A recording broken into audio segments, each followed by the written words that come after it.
guys, welcome back to Home Flavors. இன்னைக்கு நம்ம என்ன செய்ய போறோம்னு பாத்தீங்கன்னா மினி சாக்கோலா பைட்ஸ் தான் செய்ய போறோம். அதுக்கான இன்கிரீடியன்ஸ் எல்லாம் நான் இங்க வச்சிருக்கேன். போன வீடியோல ஒரு கொஸ்டின் கேட்டிருந்தேன், அதுக்கான ஆன்சர் நம்ம இப்ப சொல்லிடலாம்.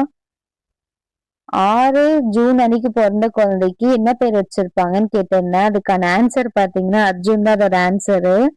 யாரும் திட்டாதீங்க. இப்ப நம்ம மிக்ஸ் பண்ணிக்கலாம் எல்லாமே. இப்ப பால் ஊத்திடணும் இல்லைங்களா? பால் கூட கொக்கோ பவுடர் போட்டுட்டு சுகரும் ஆட் பண்ணிக்கோங்க. ஆட் பண்ணிட்டு நல்லா சக்கரை கரையிற அளவுக்கு மிக்ஸ் பண்ணுங்க.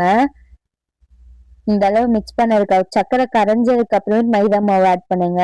மைதா மாவு ஆட் பண்ணி நல்லா மிக்ஸ் பண்ணுங்க. அதுவும் மிக்ஸ் ஆகட்டும். இந்த கட்டிலாம் இல்லாத அளவுக்கு மிக்ஸ் பண்ணுங்க.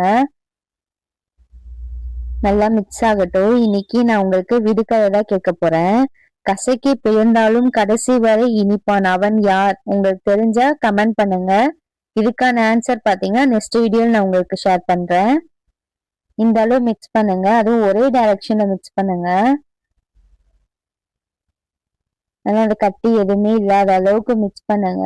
இப்போ பேக்கிங் சோடாவும் பேக்கிங் பவுடரும் நான் சேர்த்து ஹாஃப் ஸ்பூன் எடுத்திருக்கேன். 1 ஸ்பூன் வினிகர் ஆட் பண்ணியிருக்கேன். இந்த அளவு ஆட் பண்ணி நல்லா மிக்ஸ் பண்ணிக்கோங்க. நான் பட்டர் தடவி வச்சிருந்தேன் பேன்ல.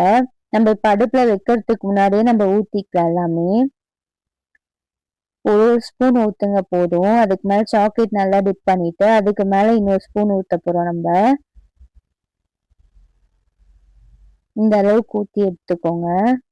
மீடியம் ஃப்ளேம்லயே வச்சு குக் பண்ணுங்க.